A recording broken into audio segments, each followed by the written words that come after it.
Justice with in year हो जाए अगर फर्जी डॉक्यूमेंट बनाना और फर्जी डॉक्यूमेंट बनवाने को गंभीर अपराध घोषित कर दिया जाए। 5 करोड़ मुकदमों में से 2.5 करोड़ तो अपने आप वापस हो जाएंगे, अपने आप ले लेंगे, भैया ऐसा में मुकदमा लड़ना ही नहीं है।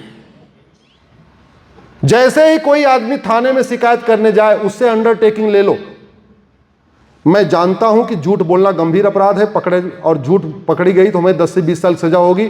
कोई आदमी झूठी शिकायत करेगा क्या? जोर से बोलिए जरा।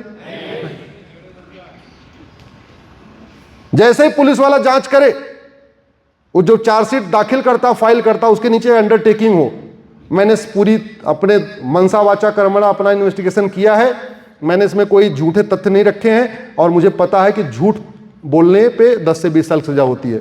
पुलिस वाले डरेंगे कि नहीं डरेंगे? गवाही देने वाले से एफिडेविट लेना शुरू कर दिया जाए। मुझे पता है झूठी गवाही देने पे 10 से 20 साल सजा होती है और अगर मैं पकड़ा गया, मेरी जो गवाही झूठी हुई तो मुझे 10 से 20 साल सजा होगी। कोई झूठी गवाही देगा क्या? जब झूठी गवाही देगा नहीं तो फैसला इतना मुकदमा इतना लंबा क्यों चलेगा? इतनी तारीख पे तारीख चलेगी नहीं। ये जो झूठी वसीयत बनती है, झूठी विरासत बनती है, झूठा एज सर्टिफिकेट, झूठा इनकम सर्टिफिकेट, सारा कुछ फर्जी। क्यों? क्योंकि यहां हम राम की पूजा तो करते हैं लेकिन राम नीति लागू नहीं है। कभी हमने जस्टिस विद इन ईयर के बारे में सोचा ही नहीं। अमेरिका में डेविड कोलमैन हेडली आतंकवादी पकड़ा गया, उससे पूछा तूने रेकी किया क्या? बोले हाँ साहब रेकी किया। सोचो आतंकवादी कितना ईमानदार है वहां पे। जानते हैं क्यों? क्योंकि रेकी करने की सजा 10 साल है और झूठ बोलने की सजा 10 से 20 साल है। आप लोग गूगल करिएगा, अमेरिका 2 शर्ट चोरी 25 साल सजा। 2 शर्ट चोरी करने पे कितनी सजा और कैसे? चोरी की सजा 5 साल है, चोरी रिपीट कर दिया तो डबल सजा, और चोरी को अगर एडमिट नहीं किया, झूठ बोल दिया तो 10 साल और।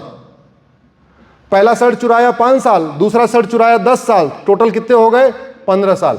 उससे पूछा शर्ट चोरी किया था क्या? बोला शर्ट नहीं चोरी किया। Narco polygraph brain mapping lab में ले गए, झूठ पकड़ा गया, पता चला इसने तो 2 शर्ट चुराया, तो 10 साल झूठ बोलने वाला। कितनी सजा हो गई टोटल? 25 साल। यहां 70,000 करोड़ के कॉमनवेल्थ घोटाला में, आदर्श घोटाला में, पता नहीं A to Z दुनिया भर के घोटाले, नेशनल हेराल्ड वाला केस तो भगवान जाने एकदम पूरा बीरबल की खिचड़ी हो गई, बड़ी पकी नहीं रही हो। तो ये होता है कानून का खौफ, ये होता है कानून का खौफ। हमारे यहां तो आए दिन चिटफंड स्कैम होते रहते हैं, डबल करने का ऑफर देते हैं, बेचारे लूटे जाते हैं। सुब्रत राय सहारा 16 लाख लोगों को चिटफंड का ऑफर देके चले गए ऊपर। सुब्रत राय सहारा को 16 साल की भी सजा नहीं हुई। थाईलैंड में एक व्यक्ति ने सुब्रत राय सहारा की नकल किया था, 16,000 लोगों का डबल का ऑफर देके गायब हो गया। 1,40,000 साल सजा हुई है। जोर से बोलिए 1 लाख। कभी गूगल करिए, आजकल तो सब टेक्नोलॉजी का जमाना, गूगल करिए longest sentences in the world, तो पता चलेगा अमेरिका में सजा कैसी होती है। 3,000 साल, 4,000 साल, 5,000 साल, 8,000 साल, 12,000 साल, 16,000 साल, ऐसे सजा होती है। हमारे एक तो कानून सड़े हुए और ऊपर से जज क्या मनमानी कर रहे हैं।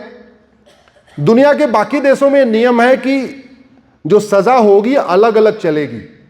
मतलब 5 आपने अपराध किया, 5 धाराओं में सजा हुई, तो 5 धारा की सजा एक साथ नहीं चलेगी, बल्कि पहले एक की सजा, फिर दूसरी की सजा, फिर तीसरी की सजा, फिर चौथी, ऐसे चलती है। तो कहने का मतलब मान लो आपने 5 धारा में अपराध किया और हर धारा में 5 साल की सजा है, तो अमेरिका में 25 साल की सजा होगी और भारत में 5 साल की सजा होगी। कैसे? हमारे यहां जजों को पावर दिया है, वो चाहे तो डिसाइड करें कि सजा कॉन्जेक्टिव होगी या कॉन्करेंट होगी, एक साथ चलेगी अलग अलग चलेगी। अब खेल यहीं पे हो जाता है। जब भूतपूर्व कानून मंत्री, भूतपूर्व वित्त मंत्री, भूतपूर्व गृह मंत्री, भूतपूर्व विदेश मंत्री, भूतपूर्व शिक्षा मंत्री, भूतपूर्व, ऐसे बहुत सारे मंत्री हैं जो वकालत करते हैं, जैसे वो खड़े होते हैं तो सजा अलग अलग चलने की बजाय क्या हो जाती है? एक साथ। और इसी के वो एक्सपर्ट हैं, इसी के लिए वो बड़े वकील कहलाते हैं, क्योंकि जज को हमने खुद ही पावर दिया है। आधा खेल तो जज इसी में कर देते हैं, कहते हैं तुम्हारी सजा हम एक के बाद एक कर देंगे, अगर एक साथ सजा कराना है तो आ जाओ कोठी पे। ये चल रहा है, ये चल रहा है। मैंने उसको चैलेंज किया है कि जजों को जो पावर दी गई है बंद होनी चाहिए। ऐसा नहीं होना चाहिए कि बड़ा वकील खड़ा हो जाए तो एक साथ सजा चलेगी, छोटा वकील खड़ा हो जाए तो अलग अलग चलेगी। और कितने लोग फर्जी केसेस में, प्रयाग के विष्णु तिवारी के ऊपर झूठा SC/ST का केस लगा दिया, झूठा बलात्कार का आरोप लगा दिया, बेचारा 20 साल जेल में सड़ गया, शादी विवाह हुई नहीं, 18 साल का जेल में गया था, बाहर आया 38 साल का, बच्चा होके युवा होके जेल में गया, बाहर निकला तो प्रौढ़ हो गया, शादी माँ बाप खत्म हो गए, इकलौता लड़का, 38 साल में शादी कौन करेगा? 20 साल के बाद जेल से आया, कोई शादी करेगा क्या? और जनरेशन खत्म हो गई। तो हम भारत में लगातार घट क्यों रहे? इस घटिया कानून के कारण। 5 लाख लोग हर साल, 5 लाख परिवार बर्बाद हो रहे हैं रोड एक्सीडेंट में। रोड एक्सीडेंट का मूल कारण क्या है? भ्रष्टाचार। या तो ड्राइवर को गाड़ी चलानी नहीं आती है, और या तो सड़क पे गड्ढा है। सड़क पे गड्ढे का मूल कारण है भ्रष्टाचार, और ड्राइवर को गाड़ी चलानी नहीं आती उसका भी मूल कारण है भ्रष्टाचार, क्योंकि उसको घर बैठे बैठे DL मिल गया। और भ्रष्टाचार का मूल कारण, जोर से बोलिए जरा, घटिया कानून और सड़ी हुई न्याय व्यवस्था। हम लगातार घट रहे हैं, उस घटने में इसका योगदान है। हम लफ्ज़ जिहाद के कारण घट रहे हैं, घटने का मूल कारण घटिया कानून। हम धर्मांतरण के कारण लगातार घट रहे हैं, घटने का मूल कारण घटिया कानून। जनसंख्या विस्फोट हो रहा है, हम रेशियो लगातार डिस्टर्ब हो रहा है, मूल कारण जनसंख्या नियंत्रण कानून नहीं है। 6 करोड़ घुसपैठियों ने आके पूरा यहां पे डेमोग्राफी इंबैलेंस कर दिया है, मूल कारण कानून घटिया है। भारत में 50% समस्याओं का समाधान हो सकता है अगर करप्शन खत्म हो जाए, और करप्शन खत्म करना कोई बहुत बड़ी समस्या नहीं है। दुनिया की 20 देशों में तो लोग घूसखोरी जानते ही नहीं है। दुनिया के 20 देशों में कमीशन खोरी, दलाली नाम की चीज वो समझते नहीं है, उनको लगता है ये क्या है। भारत में जो स्कूल बनता है वो किसी पार्टी के पैसे से बनता है या टैक्स के पैसे से बनता है? जोर से बोलिए। टैक्स के पैसे। किसके टैक्स के पैसे से? एक आदमी ने बोला, बाकी लोग टैक्स नहीं देते क्या? और जो सरकारी स्कूल में टीचर अपॉइंट होता है उसका वेतन कौन देता है? आप। और आपका बच्चा कहां पढ़ता है? Private school. स्कूल आपने बनवाया, हर महीने वेतन आप दे रहे हो, और फिर अपने बच्चे को पढ़ाने के लिए प्राइवेट स्कूल। क्यों? एजुकेशन माफियाओं ने पूरे एजुकेशन सिस्टम को ही बर्बाद कर दिया। आखिर क्या कारण है? अमेरिका में, सिंगापुर में, जापान में जिनका सरकारी स्कूल में एडमिशन नहीं होता वो प्राइवेट में पढ़ाते हैं, और भारत में जिनका प्राइवेट में नहीं होता वो सरकारी में पढ़ाते हैं। क्यों? अमेरिका में, सिंगापुर में, जापान में जब गवर्नमेंट हॉस्पिटल में बेड नहीं मिलती तब प्राइवेट हॉस्पिटल में जाते हैं, और यहां जब प्राइवेट में बेड नहीं मिलेगी तब गवर्नमेंट में जाएंगे। हॉस्पिटल किसने बनवाया? आपने। डॉक्टर को पैसा किसने, डॉक्टर का वेतन कौन दे रहा है? आप। और इलाज कहां कराते हो आप?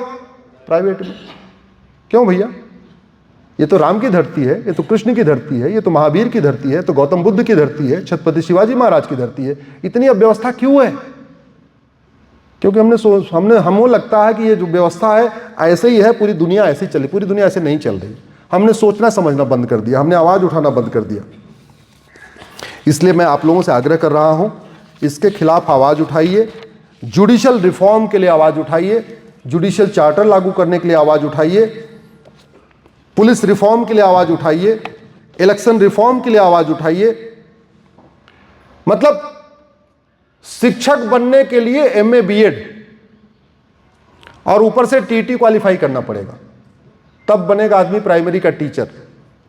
और शिक्षा मंत्री, जोर से बोलो जरा। अरे अभी एक राज्य की शिक्षा मंत्री अपनी ओथ ही नहीं पढ़ पाई, दोबारा उनको फिर से ओथ करानी पड़ी। जब वो शिक्षा मंत्री बन गई तो जो वहां बाबू बैठे हैं, जो अल्टीमेटली सचिव तो IAS होगा ना, वो क्या करेगा? दिन भर वो भी लूट करेगा और थोड़ा थोड़ा उसमें मंत्री जी को भी देता रहेगा, लूट का हिस्सा देता रहेगा। यही तो करेगा जब मंत्री को खुद ही नहीं पता एजुकेशन सिस्टम कैसे चलता। स्वास्थ्य मंत्री बना दिया, डॉक्टर बनने के लिए एमबीबीएस चाहिए और स्वास्थ्य मंत्री बनने के लिए उसमें देखना पड़ेगा इस वाले कास्ट का, इस वाले कास्ट का। अच्छा आप जरा सोचिए, समाज हर चीज में क्वालिटी चाहिए, आपको हर चीज में क्वालिटी चाहिए। टीचर जाति वाला नहीं चाहिए, टीचर अच्छा चाहिए। डॉक्टर जाति वाला नहीं चाहिए, डॉक्टर अच्छा चाहिए।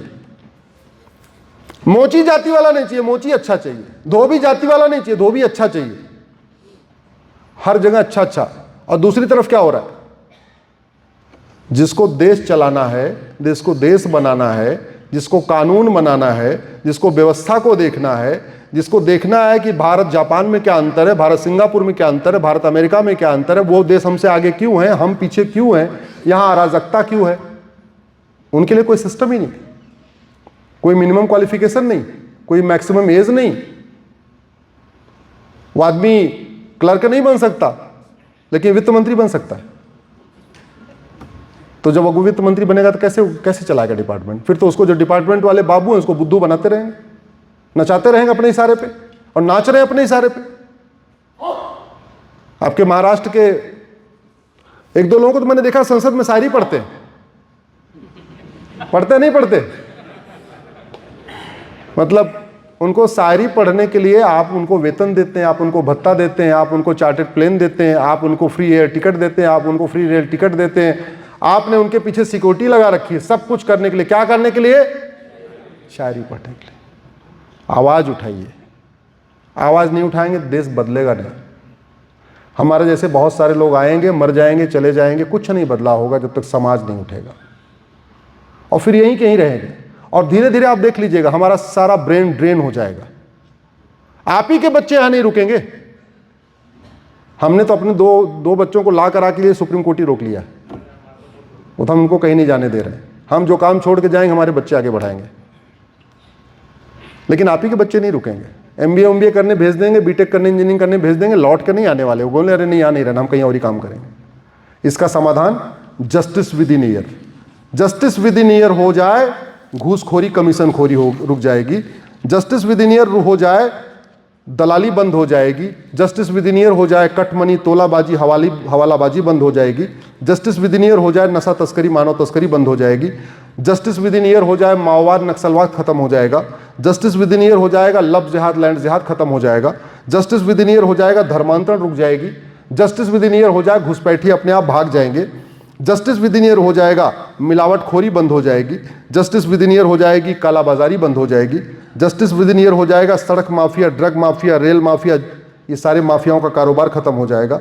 जस्टिस विद इन ईयर हो जाए तो लोग थाने पे जाने पे डरेंगे नहीं। जस्टिस विद इन ईयर हो जाए, अपराध 50% अपने आप कम हो जाएगा। हमारे देश में पुलिस बढ़ाई जा रही है। पुलिस को बढ़ाने की जरूरत नहीं है, कानून का खौफ पैदा करने के लिए है। जो लोग स्विट्जरलैंड के कहीं गए होंगे उनको पता होगा, स्विट्जरलैंड में पुलिस 5 डे वर्किंग करती है। सैटरडे संडे वहां थाने छुट्टी रहती है।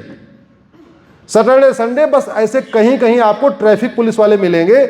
वो इसलिए मिले हैं कि भारत वाले घूमने आए होंगे, कहीं भूल भाल गए तो इनको रास्ता बता दो। 5 डे वर्किंग, 8-8 घंटे की ड्यूटी। हमारे यहां कानून इतना सड़ा हुआ है, कानून सड़ा हुआ है तो मुकदमों की संख्या बहुत ज्यादा है। मुकदमों की संख्या ज्यादा है, कानून सड़ा हुआ है, कानून का खौफ नहीं है, तो कोई चेन स्नेचिंग कर रहा है, कोई मोबाइल स्नेचिंग कर रहा है, कोई कुछ छीन रहा है, कोई कुछ छीन रहा है, कोई चोरी कर रहा है, कोई लूट कर रहा है, कोई झपटमारी कर रहा है, कोई भाड़े पे हत्या कर रहा है, कोई हथियारों की तस्करी कर रहा है, कोई कुछ कर रहा है। तो पुलिस के पास इतना काम पड़ा हुआ है।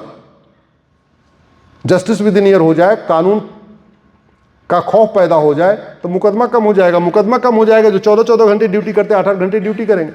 जरूरत क्या है? ये जज कह रहे हैं हम तो फाइलों के बोझ के तले दबे जा रहे हैं। अरे क्यों दबे जा रहे हो?